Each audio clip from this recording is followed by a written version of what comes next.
बहुत समय पहले नैमिषारण्य नामक पवित्र वन में अनेक ऋषि तप कर रहे थे।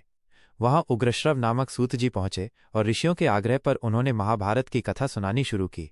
यही महाभारत का प्रारंभ था। कथा में सबसे पहले भरत वंश का वर्णन आता है। इसी वंश से आगे चलकर कुरुवंश और फिर पांडव कौरव उत्पन्न हुए। हस्तिनापुर का राज्य राजा शांतनु के पास था। एक दिन वे गंगा नदी के तट पर गए और वहां उन्हें गंगा देवी दिखाई दी। राजा उनसे विवाह करना चाहते थे। गंगा ने शर्त रखी कि वे कभी भी उनके कामों में हस्तक्षेप नहीं करेंगे। राजा ने शर्त मान ली।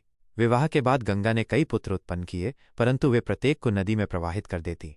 जब 8वें पुत्र को भी वो प्रवाहित करने लगी तो राजा शांतनु रुक न सके और उन्हें रोक दिया। शर्त टूट गई। गंगा राजा को छोड़कर चली गई, लेकिन 8वां पुत्र उनके पास छोड़ गई। यही बालक आगे चलकर देवव्रत कहलाया, जो इतिहास में भीष्म पितामह के नाम से प्रसिद्ध हुआ। कुछ समय बाद राजा शांतनु ने सत्यवती नाम की कन्या से विवाह किया।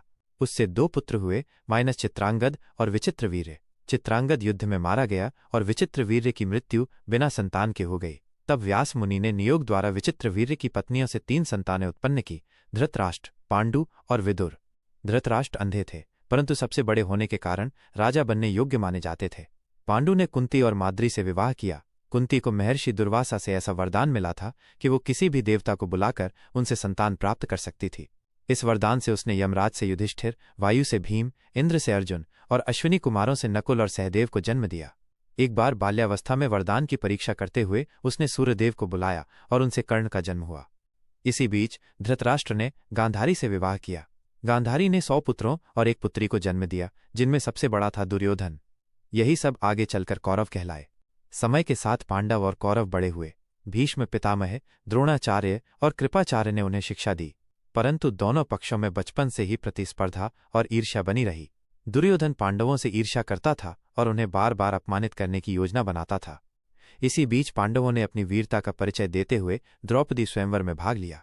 अनेक राजाओं के बीच अर्जुन ने मछली की आंख भेद कर द्रौपदी का वरण किया। द्रौपदी 5 पांडवों की पत्नी बनी।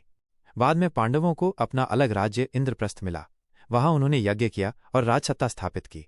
पांडवों की बढ़ती समृद्धि और कीर्ति देखकर दुर्योधन का क्रोध और ईर्ष्या और भी बढ़ गई।